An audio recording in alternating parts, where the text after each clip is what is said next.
1 KG গরুর মাংসের দাম কত ভাই? 700 টাকা। কত টাকা? 800 টাকা। অত্যন্ত দুঃখজনক বিষয়, আমাদের দেশের শিক্ষকরা মাধ্যমিক বিদ্যালয়ের শিক্ষক, ইবতেদায়ী মাদ্রাসার শিক্ষক, কলেজের শিক্ষক, মাদ্রাসার শিক্ষক, আপনারা যারা আছেন, বেশিরভাগ ক্ষেত্রে দেখা যায় যখন আমরা চাকরি শুরু করি 12,500 টাকা বেতন দিয়ে অনেকে চাকরি শুরু করে। আমার পরিচিত একজন শিক্ষক আছেন, আজকে 32 বছর চাকরি করে, 32 বছর চাকরির পরে উনার বেতন হয়েছে 22,000 টাকা। 1 কেজি ইলিশ মাছের দাম হচ্ছে বর্তমানে 2800 টাকা। 31 বছর চাকরি করার পরে যেই বেতনটা হয়, সেই বেতনের 15% দিয়ে 1 কেজি ইলিশ মাছ কিনতে হয়। 30 বছর চাকরি করার পরে যেই বেতনটা হয়, এই বেতনের 20% বাড়ি ভাড়া দেওয়া হয় না। আমাদের দেশের সরকার, আমাদের দেশের জনগণ, আমাদের দেশের শিক্ষকরা, উনারা নিজেদের জীবন যাপন করে হচ্ছে দ্বিতীয় শ্রেণীর, তৃতীয় শ্রেণীর আর চতুর্থ শ্রেণীর নাগরিকের মতো জীবন যাপন করে। আর আমরা মনে করি, আমরা প্রত্যাশা করি যে তারা প্রথম শ্রেণীর নাগরিক উপহার দিবে। প্রতিনিয়ত হীনমন্যতা নিয়ে আমি একদম যে কথাগুলো মানুষ বলতে চায় না, এই শিক্ষক সমাজের যারা আছেন, ফজর নামাজের পরে তারা মাথা নত করে বাসায় চলে আসতে হয়, বুক ফুলিয়ে বড় মাছটা কেনার জন্য কখনোই বাজারে যেতে পারে না। আমরা দেখেছি পরিপাটি হয়ে তাদের সবসময় সমাজে থাকতে হয়, 8-5টা মানুষের মতো তারা সমাজে থাকে না, কারণ শিক্ষকরা হচ্ছে সমাজের উদাহরণ স্বরূপ। কিন্তু তাদের বেতন হচ্ছে মাস শেষে 15,000 টাকা, 16,000 টাকা, 18,000 টাকা, 20,000 টাকা। তাদের থেকে সমাজ প্রত্যাশা করে তারা যদি একটা বিয়েতে যায়, সমাজে প্রত্যাশা করে তারা 5,000 টাকা দিবে। তারা একটা মাহফিলে তাদেরকে সভাপতি বানায় বসে থাকি, কবরস্থান ঈদগাতে তাদের থেকে প্রত্যাশা করে, কিন্তু তাদের ঘরে দিন শেষে মাস শেষে বেতন হচ্ছে এভারেজে 15,000 টাকা, 12,500 টাকা। বলেন বাংলাদেশের কোন জায়গায়, বাংলাদেশের কোন বাজারে, কোন বাজার আছে বাংলাদেশে যেখানে 12,500 টাকা দিয়ে 10টা বাজারের খরচ হয়? মাসের শেষ 10 দিন পরিপাটি ফিটফাট, কিন্তু সব সময় ছোট মন নিয়ে মাসের 10 দিন চলতে হয় শিক্ষকদেরকে। মাসের 20 তারিখের পর থেকে পরবর্তী প্রত্যেকটা দিন একদিন করে 30 তারিখ পর্যন্ত বেতনের জন্য অপেক্ষা করতে হয়। একটা তৃতীয় শ্রেণীর, চতুর্থ শ্রেণীর, দ্বিতীয় শ্রেণীর নাগরিক কখনোই প্রথম শ্রেণীর নাগরিক করে তুলতে পারে না। প্রিয় শিক্ষক সমাজ, আমরা যদি বিদেশে দেখি, সবচেয়ে গুরুত্বপূর্ণ সেক্টর হচ্ছে শিক্ষা খাত।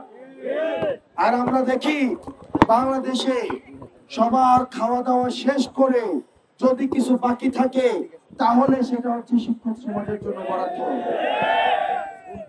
আপনি শিক্ষকের জন্য গ্রামের ভাষায় কথা বলে তেল ছাড়া মাছটা হয়তো হবে একদম কি, আমাদের তেল দিবেন না কিন্তু মচমচে মাছ ভাজা লাগবে। শিক্ষকের বেতন দিবেন না কিন্তু পড়া হইতে হবে ইন্টারন্যাশনাল লেভেল। বেতন দিবেন হচ্ছে সবচেয়ে খারাপ, কিন্তু পড়াশোনা আপনি প্রত্যাশা করবেন ইন্টারন্যাশনাল লেভেল। এই রাষ্ট্রীয় প্রহসন স্বাধীনতার পর থেকে, ৭১-এর পর থেকে এই রাষ্ট্রীয় প্রহসন এটা অব্যাহত রয়েছে। কিন্তু জনাব নাহিদ ইসলাম এই শহীদ মিনারের প্রাঙ্গণ থেকে এক দফা ঘোষণা দিয়ে পুরান রাষ্ট্রীয় বন্দোবস্তের পতনের ডাক দিয়েছে। তারপর থেকে পুরাতন রাষ্ট্রীয় বন্দোবস্তে এই রাষ্ট্র চলতে পারে না।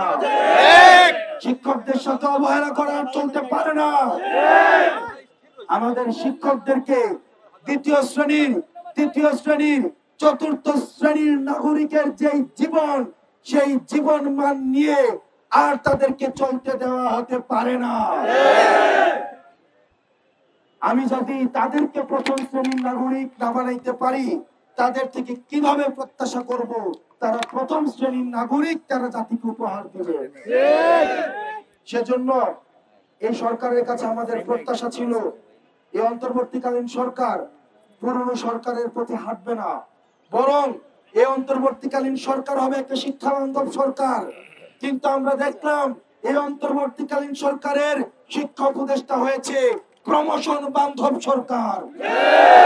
এই সরকারের রুটিন অ্যাক্টিভিটি হচ্ছে পোস্টিং দেওয়া।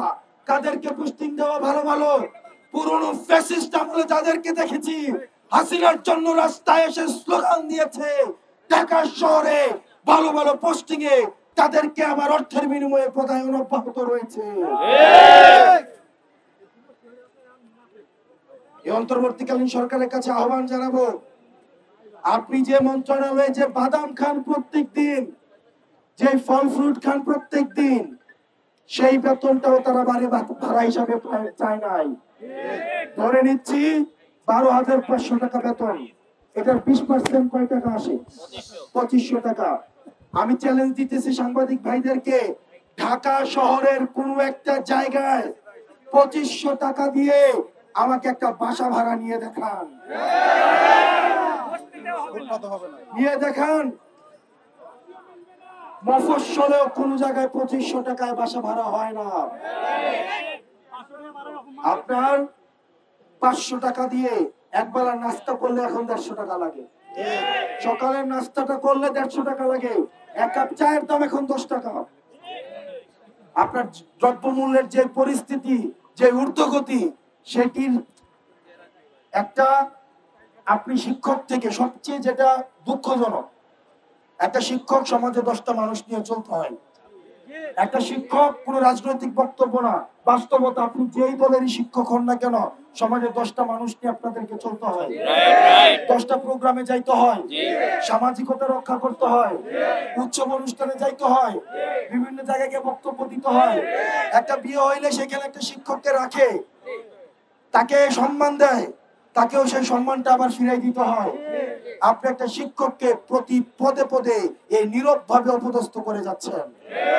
আপনি তাকে টাকা দিচ্ছেন না, অর্থ দিচ্ছেন না, বেতন দিচ্ছেন না, কিন্তু তাকে হচ্ছে একটা কথা আছে, এই অর্থ ছাড়া এই সম্মান অনেক অসহনীয়। তার চেয়ে ভালো ছিল এটা অসম্মান, পকেটে নাই টাকা কিন্তু মানুষ হচ্ছে সম্মান, আর সম্মান চারদিকে। এই সম্মান এমন অসুস্থি হয় যে নামাজের পরে সুন্নত নামাজ না পড়ে তাড়াতাড়ি বাসায় চলে আসে।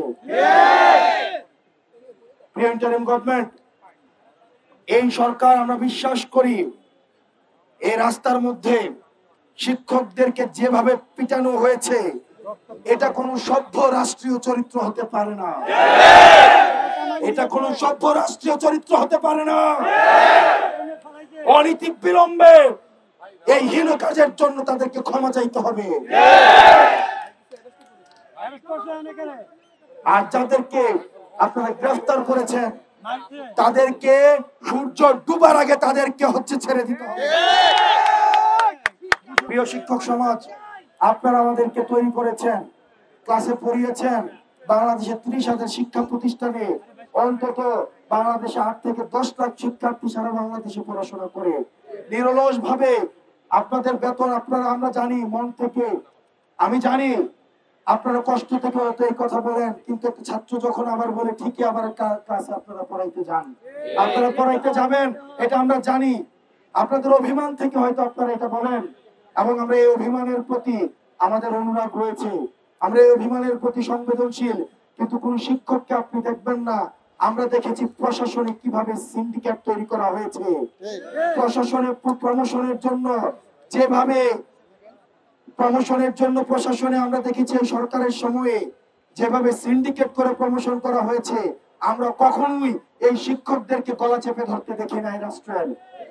আমরা তাদের এই অ্যাক্টিভিটির প্রতি আমরা সম্মান জানাইয়া রাষ্ট্রের কাছে আমরা অনুরোধ করতে চাই, আপনারা দ্রুততম সময়ের মধ্যে বাড়ি ভাড়া 20% করতে অবশ্যই হবে। বাংলাদেশের কোন হসপিটালে 1500 টাকা দিয়ে চিকিৎসা হয় না। আমরা দেখি উপদেষ্টাদের, বিশেষ করে দেখেন স্বাস্থ্য উপদেষ্টা আমরা বানাইছি দেশের স্বাস্থ্য সংস্কার করার জন্য, কিন্তু মজার বিষয়টা দেখেন উনি যখন অসুস্থ হয় উনি চিকিৎসা দিতে হয় সিঙ্গাপুরে। উনি চিকিৎসা, এর থেকে লজ্জার কি আছে? উচিত ছিল আমার জনগণ যতক্ষণ না পর্যন্ত সুচিকিৎসা পাচ্ছে, আমার জনগণ যে চিকিৎসা ব্যবস্থায় চিকিৎসা নিচ্ছে, আমি যেহেতু এই চিকিৎসার দায়িত্বে রয়েছি, আমি অবশ্যই ওই চিকিৎসা কার্যক্রমের আমি নিজে অংশ হব। কিন্তু আমরা দেখলাম নির্লজ্জার মতো তারা সিঙ্গাপুরে চিকিৎসা নিতে যায়, নির্লজ্জার মতো তারা বিদেশে চিকিৎসা খাত করাইতে যায়। তাদেরকে 1500 টাকা দিয়ে বাধ্য করেন।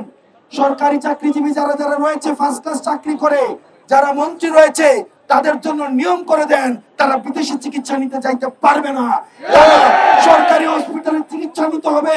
তাহলে যে 1500 টাকা আমরা যেটা দাবি করছি তাহলে আমরা সেটাই মেনে নেব। আর যদি আপনি চিকিৎসা ব্যবস্থার উন্নতি করবেন না, নিজে যাবেন বিদেশে চিকিৎসা নিতে, নিজে যাবেন আমেরিকাতে রুটিন বডি চেকআপ করাইতে, নিজে যাবেন সিঙ্গাপুরে বডি চেকআপ করাইতে, আর আমাকে দিবেন 500 টাকা, এই রাষ্ট্রীয় মুনাফিকে আমরা মেনে নিব না। প্রিয় শিক্ষক সমাজ, যতক্ষণ পর্যন্ত না এই আপনাদের দাবিকৃত চিকিৎসা ভাতা এবং বাড়ি ভাতা আপনাদের যতক্ষণ না পর্যন্ত এই মুনাফিক অন্তর্বর্তী সরকার মেনে না নেবে, ততক্ষণ পর্যন্ত আমরা রাজপথ ছাড়বেন না। এটা কোন রাষ্ট্রের কাছ থেকে কোনো ভিক্ষা নয়, রাষ্ট্রের কাছ থেকে কোনো আপনারা অনুদান চাচ্ছেন না, এটা রাষ্ট্রের কাছ থেকে আপনাদের অধিকার। এই অধিকার আদায় না হওয়া পর্যন্ত আপনারা এই শহীদ মিনার প্রাঙ্গণ আপনারা ত্যাগ করবেন না। রাষ্ট্র সমতা নিশ্চিত করতে ব্যর্থ হয়েছে। আমি 500 টাকা না, আমি 200 টাকা দিলেও আমি চিকিৎসা করতাম, যদি ওই চিকিৎসা, যিনি চিকিৎসা ব্যবস্থা উন্নতির দায়িত্ব রয়েছেন, তিনি যদি ওই জায়গা থেকে চিকিৎসা নিতেন। আমি রাষ্ট্রের এই অসাম্য আমি মেনে নিব না। রাষ্ট্র সমতা নিশ্চিত করতে হবে, রাষ্ট্র ন্যায্যতা নিশ্চিত করতে হবে, রাষ্ট্র অধিকার নিশ্চিত করতে হবে। প্রিয় শিক্ষক সমাজ, জাতীয় নাগরিক পার্টির পক্ষ থেকে আমরা দৃঢ় কণ্ঠে আপনাদের দাবির সাথে আমরা সমর্থন জ্ঞাপন করছি, এবং যত ধরনের আপনাদেরকে সহায়তা করা যায় আমাদের জায়গা থেকে আপনাদের এই নৈতিক দাবির প্রতি দাবি পূরণ হওয়া পর্যন্ত আমরা উৎসব ভাতায় যেভাবে আপনাদেরকে সহায়তা করেছি, ঠিক একইভাবে আপনাদের এই নৈতিক দাবি পূরণ না হওয়া পর্যন্ত আমরা আপনাদের প্রতি আমাদের সমর্থন অব্যাহত থাকবে।